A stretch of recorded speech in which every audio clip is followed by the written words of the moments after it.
ইতিমধ্যে বার্ধক্য ভাতা প্রকল্পে 1,000 টাকা থেকে 1,500 টাকা করার পরিকল্পনা রাজ্য সরকারের। লক্ষ্মীর ভাণ্ডারে 1,000 টাকা থেকে 1,500 টাকা এবং 1,200 টাকা থেকে বেড়ে 1,700 টাকা করা হয়েছে। এবার নবান্নের তরফে জানানো হচ্ছে বার্ধক্য ভাতা প্রকল্পে অর্থাৎ যাদের 60 বছর পার হয়ে গেছে তারাও পাবেন এবার 1,000 থেকে 1,500 টাকা।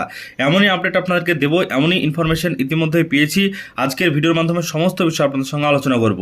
বলা হয়েছে ইতিমধ্যে প্রতিবেদনে গতকাল রাজ্য বাজেটে পেশ হয়েছে বিধানসভায়, সেখানে নানা সামাজিক প্রকল্পে বরাদ্দ বাড়ানো হলেও বার্ধক্য ভাতা নিয়ে বিশেষ কিছু উল্লেখ করা হয়নি।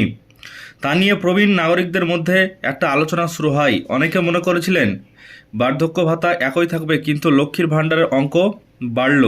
বার্ধক্য ভাতা কি বাড়বে, এই প্রশ্ন উঠতে শুরু করে রাজ্য জুড়ে। 60 বছর পর্যন্ত যারা লক্ষ্মীর ভাণ্ডারের সুবিধা পাচ্ছেন তারা বয়স পেরিয়ে গেলে একই সুবিধা পাবেন। নবান্ন এবার এই সব প্রশ্নের উত্তরের সপক্ষে ইঙ্গিত দিয়েছে, বরং বার্ধক্য ভাতার অঙ্ক বাড়িয়ে 1,500 টাকা করা হচ্ছে বলে সূত্রের খবর। এদিকে লক্ষ্মীর ভাণ্ডার প্রকল্পে 500 টাকা বাড়ানো হয়েছে অন্তর্বর্তী বাজেটে। তো আপনারা জানেন যে এই মাসে বাজেট হয়েছিল এবং সেই বাজেটে কিন্তু জানানো হয়েছে, তাতে মাসিক অঙ্ক দাঁড়িয়েছে 1,500 টাকা।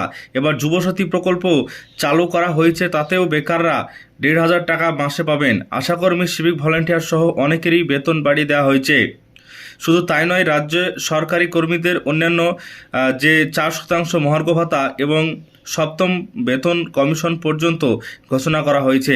এই বিপুল আর্থিক চাপের মধ্যে বার্ধক্য ভাতা বাড়বে না বলে গুঞ্জন শুরু হয়েছিল। তবে মমতা বন্দ্যোপাধ্যায়ের সরকার সমাজের সবচেয়ে অসহায় অংশের ভরসার জায়গা রাখলেন বলেই সূত্রে খবর। এছাড়াও বলা হয়েছে, দেখতে পাচ্ছেন যে প্রতিবেদনে এছাড়াও বলা হয়েছে আপনাদের কাছে যে বার্ধক্য ভাতা প্রকল্পের যে টাকা, সেই টাকা কিন্তু এবার বাড়তে চলেছে। সেক্ষেত্রে জানানো হয়েছে যে বার্ধক্য ভাতা প্রকল্পের কবে থেকে টাকা পাবেন সেই বিষয়ে যদি দেখতে যায়, তাহলে বলা হয়েছে অন্যদিকে সূত্রে খবর রাজ্য সরকার বার্ধক্য ভাতার ক্ষেত্রেও সমান গুরুত্ব দিতে চাইছে। এতদিন যে ভাতা 1,000 টাকায় সীমাবদ্ধ ছিল সেটা বাড়িয়ে 1,500 টাকা করার সিদ্ধান্ত নেওয়া হয়েছে। সুতরাং লক্ষ্মীর ভাণ্ডারে 60 বছর বয়স পর্যন্ত যে টাকা মিলবে বা মিলছে, বার্ধক্য পৌঁছানোর পরও সেই আর্থিক নিরাপত্তা ধারাবাহিকতা বজায় থাকবে। এই খবর চাউর হতেই প্রবীণ নাগরিকদের মধ্যে খুশির হাওয়া বইতে শুরু করেছে। সকলেই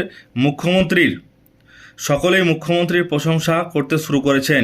এছাড়া কর্মক্ষম বয়সে লক্ষ্মীর ভাণ্ডার, তারপরে বার্ধক্য ভাতা, একটার সঙ্গে অপরটার সেতুবন্ধন তৈরি করে দিল। একই সঙ্গে রাজ্য সরকার বুঝিয়ে দিল বয়স বদলালেও সহায়তার হাত সরবে না, সব সময় থাকবে সামাজিক দায়বদ্ধতা। এবারের রাজ্য বাজেটে সর্বস্তরের মানুষের জন্য যে বরাদ্দ করা হয়েছে এবং জনমোহিনী বাজেটে হয়েছে, সেটা এই সিদ্ধান্ত আর একবার প্রমাণ করল। এখনকার বাস্তবতায় লক্ষ্মীর ভাণ্ডার বৃদ্ধির পাশাপাশি বার্ধক্য ভাতার অঙ্ক বাড়ানোর সিদ্ধান্ত প্রকাশ্যে আসায় স্বস্তির নিঃশ্বাস ফেলছেন প্রবীণ নাগরিকরা।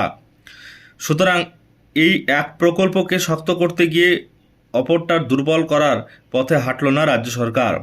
তো ইতিমধ্যে যে আপডেট আমরা পাচ্ছি, সেখানে বলা হয়েছে বার্ধক্য ভাতা প্রকল্পের টাকা এবার 1,000 থেকে 1,500 টাকা হতে চলেছে। যাদের 60 বছর পার হয়েছে ইতিমধ্যে তারাই পাবেন এই প্রকল্পের টাকা।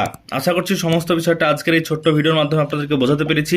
ভিডিও যদি ভালো লাগে লাইক করবেন, চ্যানেলটিকে সাবস্ক্রাইব করে রাখবেন পরবর্তীতে ইনফরমেশন পাওয়ার জন্য।